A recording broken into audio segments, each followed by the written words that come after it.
আহতদের আহাজারি আজ ঘরে ঘরে, সমন্বয়করা মজ মাস্তি করে বাসর করে।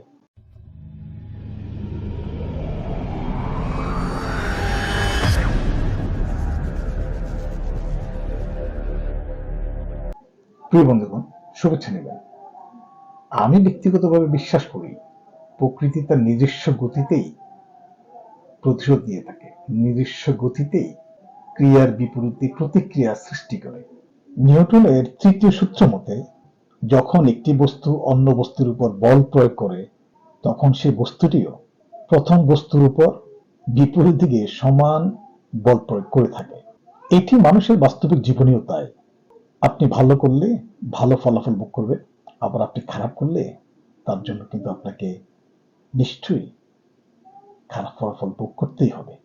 এই যেমন একটি সাজানো গোছানো মাথা উঁচু করা আত্মমর্যাদার বাংলাদেশ যারা সন্ত্রাসী কর্মকাণ্ডের মাধ্যমে ধ্বংস করে দিয়েছে, কি অবস্থা তাদের? তারা কি সুখী আছে, শান্তিতে আছে? 24-এর সন্ত্রাসী কর্মকাণ্ডকে যারা গণ অভ্যুত্থান বলছে তারা কিন্তু আবু সাহিদের হত্যাকাণ্ডকে শহীদ বলছে, মুগ্ধের হত্যাকাণ্ডকে শহীদ বলছে, কারণ এটি ছিল তাদের মেটিকুলাস ডিজাইনের অংশ। আবু সাহিদ এবং মুগ্ধের নীরব নিথর দেহখানি তাদের মেটিকুলাস ডিজাইনের অংশ ছিল, তাদের অবৈধ ক্ষমতা সিঁড়ি ছিল।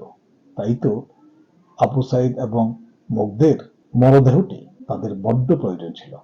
আর আজ আবু সাইদের বাবা ধারে ধারে করছে, আবু সাইদের ভাই এখানে যাচ্ছে সেখানে যাচ্ছে, প্রধান উপদেষ্টা থেকে আরম্ভ করে কথিত সমন্বয়কদের ধারে ধারে করছে, যারা আবু সাইদের ভাইকে স্বপ্ন দেখিয়েছিল, পাশে থাকার অঙ্গীকার করেছিল, আজকে তারাও আবু সাইদের পরিবারের পাশে নাই, আবু সাইদের ভাইয়ের পাশে নাই। আবু সাইদের ভাই যদি কল করে সে মোবাইল কল রিসিভ পর্যন্ত করছে না, মুখ ফিরিয়ে নিয়েছে। চলুন আবু সাইদের ভাইয়ের মুখেই বিস্তারিত শুনে আসি। আমাদের বাড়িতে সার্জিৎ কয়েকবার গেছে, 2 থেকে 3 বার গেছে, নাইট ভাই গেছে একবার। ওরা কিছু তো দেওয়া থাকলে দূরের কথা, ওরা আমরা ফোন দিলে ফোনও রিসিভ করে না, কষ্ট করে। এবং আমাদেরকে ওরা অনেক আশ্বস্ত করছে, জড়িয়ে ধরে বলছে যে তোমার এক ভাই গেছে, লক্ষ্য ভাই আছে। কিন্তু আজকে থেকে লক্ষ্য ভাইকে অর্ধেক ভাইও নাই। সরকারি দল থেকে বর্তমান প্রধান উপদেষ্টা আছে ডক্টর মোহাম্মদ ইউনূস, উনি আমাদের বাড়িতে গেছে, আমাদের সবাইকে নিয়ে বসছে, ভাই বোন মা বাবা চাচা সবাইকে নিয়ে বসছে, বসে সবার সাথে শুধু কুশল বিনিময় করছে, কথাবার্তা বলছে। আর একটি কথা বলছে যে তোমাদের যে কোনো সমস্যা হলে আমাদেরকে জানাবা। কিন্তু এখন আব্বা যখন অসুস্থ হয়ে পড়ে রংপুর মেডিকেল কলেজ হাসপাতালে, তাকে এমার্জেন্সিভাবে ঢাকা সিএমএসে আনা লাগে, ওই সময় আমি কয়েকটা দপ্তরে ফোন দিছি, কিন্তু তারা ফোন রিসিভ করে না। এটা আমার সবচাইতে বড় দুঃখ। কিন্তু ওনারা শুধু আশ্বাস্ত করে মানুষকে, তারা শুধু আমাদেরকে আশ্বাস্ত করছে, ঠিক আছে, বৈষম্য বিরোধীর যে ছাত্র আন্দোলনের নেতৃত্ব যারা দিচ্ছে তারা শুধু আমাদেরকে আশ্বাস্তই করে গেছে। এটাই বাস্তবতা। আবু সাইদের পরিবার কিংবা আবু সাইদের পরিজন গুরুত্বপূর্ণ ছিল না এখানে। এটি ছিল অবৈধ ক্ষমতার মেটিকুলাস ডিজাইন করা একটি লাশ। আবু সাইদের লাশ তাদের বড্ড প্রয়োজন ছিল, আবু সাইদের মরদেহটি বড্ড প্রয়োজন ছিল। আর তাই একটি সন্ত্রাসী কর্মকাণ্ডের মাধ্যমে আবু সাইদকে হত্যা করা হয়েছে। কারা হত্যা করেছে সেটি নিশ্চয়ই আপনিও জানেন। আর যারা 29 মিলিয়ন মার্কিন ডলারের কারণে একটি সাজানো গোছানো মাথা উঁচু করে বাংলাদেশ ধ্বংস করে দিয়েছে, তারাও আজ শান্তিতে নাই, সুখে নাই। তারা এখানে ঘুরছে তো সেখানে ঘুরছে, চিকিৎসার টাকা পাচ্ছে না, খাওয়া দাওয়া আজ তাদের অবস্থা কঠিন হয়ে পড়েছে। জীবন জীবিকা নির্বাহ করা চ্যালেঞ্জের মুখে পড়েছে। যারা স্বপ্ন দেখিয়ে একটি সন্ত্রাসী কর্মকাণ্ডে গা ভাসিয়ে দেওয়ার জন্য উদ্বুদ্ধ করেছিল, আজকে তারা কিন্তু মুখ ফিরিয়ে নিয়েছে, কারণ এইসব আহতরা ছিল তাদের কাছে মেটিকুলাস ডিজাইনের অংশ।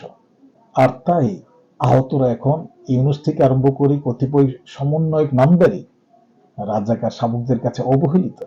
কিন্তু এই সমন্বয়করা ব্যস্ত এখন নতুন বউ নিয়ে বাসর করে।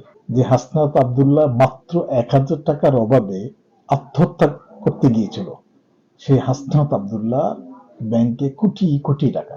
সে হাসনাত আব্দুল্লাহ দুইটি গরু জবাই করে গণ ইফতারের আয়োজন করে মানুষকে আবারও বোকা বানানোর অপচেষ্টা লিপ্ত আছে।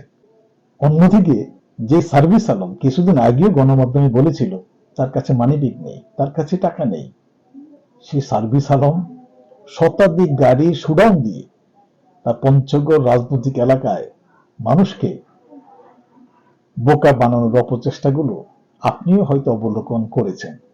এই সার্ভিস আলমরা যাদেরকে মেটিকুলাস ডিজাইনের অংশ হিসেবে একটি সন্ত্রাসী কর্মকাণ্ডে উদ্বুদ্ধ করেছিল, কি তাদের জীবনযাপন, কেমন চলছে সেই সব আহতদের অবস্থান, কেমনই বা দিন যাচ্ছে সেই সব আহতদের পরিবারের, চলুন তাদের মুখে বিস্তারিত শুনে আসি।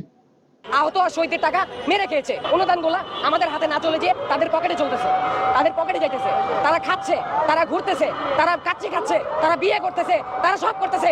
আমাদের টাকার উপরে তাদের ধরার কোনো অধিকার নেই। সরকারের দায়িত্ব আমাদের হাতে হাতে পৌঁছে দেওয়া, কিন্তু কোনো প্রতিনিধিদের কাছে টাকা দিবেন না। যাকে প্রতিনিধি হিসেবে পাবেন তাকে ধরিয়ে দিবেন বা তাকে মার দিবেন। কি বুঝলেন?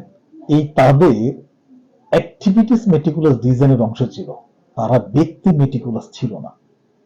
তাই স্বার্থ শেষ, অবৈধ ক্ষমতার সিঁড়ি তৈরি করা শেষ, ক্ষমতায়ও বসা শেষ। তাই তাদের আর কি প্রয়োজন, ছুরি ফেলা দেওয়া হয়েছে।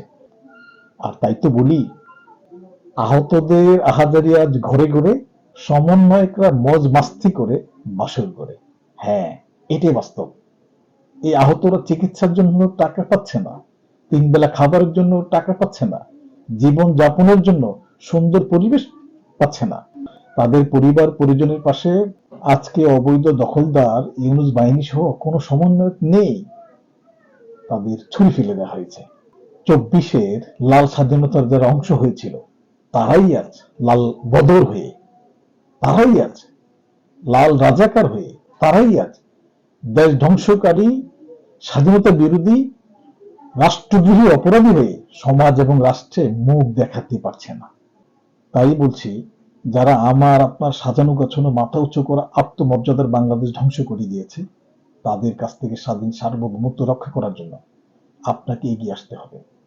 সবাই প্রস্তুত হন, নিশ্চয়ই দেখা হবে বিজয়ের মিছিলে। ভালো থাকবেন, ধন্যবাদ।